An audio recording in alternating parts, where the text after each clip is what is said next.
আমি আর আমার ননদ একই ক্লাসে পড়তাম, বলতে গেলে আমরা দুজন বান্ধবী ছিলাম। আমি হচ্ছে ইন্টার পরীক্ষা দেওয়ার পর আর পড়াশোনা করিনি। আমার ননদ ইন্টার পরীক্ষা দেওয়ার পর সে আবার ভার্সিটিতে ভর্তি হয়েছে, সে এখন নিয়মিত ভার্সিটিতে যায়। যাই হোক, আগে থেকে আমরা হচ্ছে দুজন বান্ধবী ছিলাম, তেমন ঘনিষ্ঠ না, কিন্তু বিয়ের পর হচ্ছে আমাদের সম্পর্কটা আস্তে আস্তে আরো ঘনিষ্ঠ হয়ে যায়। যেহেতু আমরা দুজন এক ব্যাচে পড়াশোনা করতাম, তো বিয়ের পর আমার ননদের সাথে আমার সম্পর্ক আরো ভালো হয়ে গেল।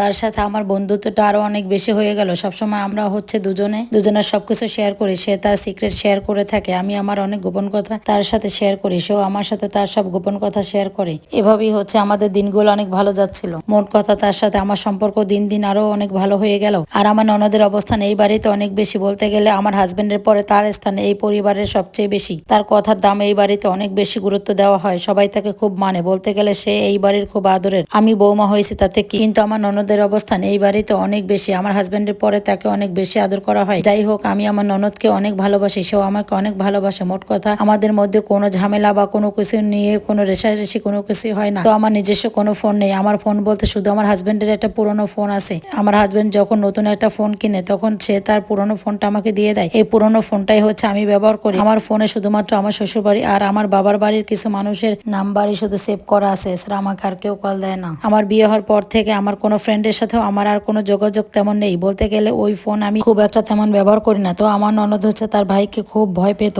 আমার ননদ হচ্ছে আমার যে ফোনটা আছে বর্তমানে, যেটা আমি ব্যবহার করতেছি, সেটা হচ্ছে সে নিয়ে গেছে। সে আমাকে বলছে, ভাবি ভাইয়া যখন বাসায় থাকবে না, তখন তোমার ফোনটাকে আমাকে একটু দেওয়া যাবে? আমিও যেহেতু খুব একটা ব্যবহার করি না, তাই তাকে দিয়ে দেই। আমার হাজবেন্ড যখন অফিস টাইমে চলে যায়, তখন সে ফোনটা নিয়ে যায়। আবার যখন অফিস থেকে বাসায় চলে আসে, তখন আমার ননদ ফোনটা আবার আমাকে দিয়ে যায়। তো এভাবে হচ্ছে দিন যাচ্ছিল। তো সে একবার হচ্ছে আমার ফোনে একটা ফেসবুক আইডি খুলে বলে, ভাবি আমি একটা ফেসবুক আইডি খুলতে চাই, তুমি ভাইয়াকে এই বিষয়ে কিছু বলো না। যেহেতু আমার হাজবেন্ড জানে না যে আমার ফোনটা আমার ননদ ব্যবহার করে, সেহেতু আমিও আর কিছু বলিনি। তো আমার শাশুড়ি আবার জানতো যে সারাক্ষণ ফোনটা আমার ননদের কাছে থাকে, কিন্তু আমার ননদ হঠাৎ একদিন এসে ফেসবুক অ্যাকাউন্ট খুলে কিছুদিন পর আমাকে এসে বলছে, ভাবি আমার একটা নতুন একটা সম্পর্ক হয়েছে একটি ছেলের সাথে, আমি তাকে অনেক পছন্দ করি, ছেলেটাও মনে হয় আমাকে পছন্দ করে। তো আমি এই কথা শুনে তাকে বললাম, শোনো, ফেসবুকে প্রেম কিন্তু এগুলো কিন্তু ভালো না, তুমি একটু বুঝে শুনে চলো। এছাড়া আমি এর থেকে কোনো কিছুই বলিনি। আমি আমার হাজবেন্ডকেও বলতে পারছি না, বললে হয়তো বা ননদের সাথে আমার সম্পর্কটা খারাপ হয়ে যাবে। শাশুড়ি মা যেহেতু দেখছে যে সারাক্ষণ ফোনটা আমার ননদের হাতেই থাকে,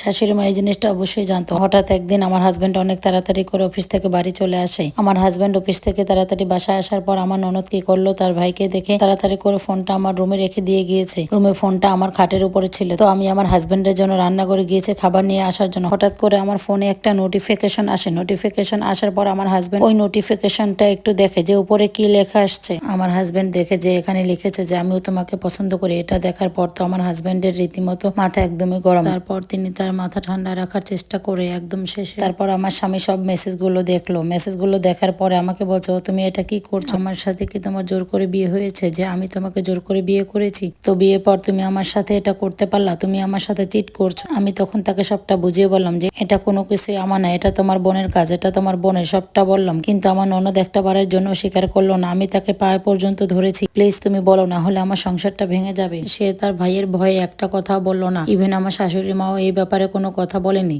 আমার শাশুড়ি মা বলেছে, সব দোষ তোমার, তুমি যদি না করতে তাহলে আমার মেয়ে কি কখনো এগুলো করার সাহস পেত? কিন্তু আমার হাজবেন্ড কোনোভাবেই এই কথা বিশ্বাস করবে না।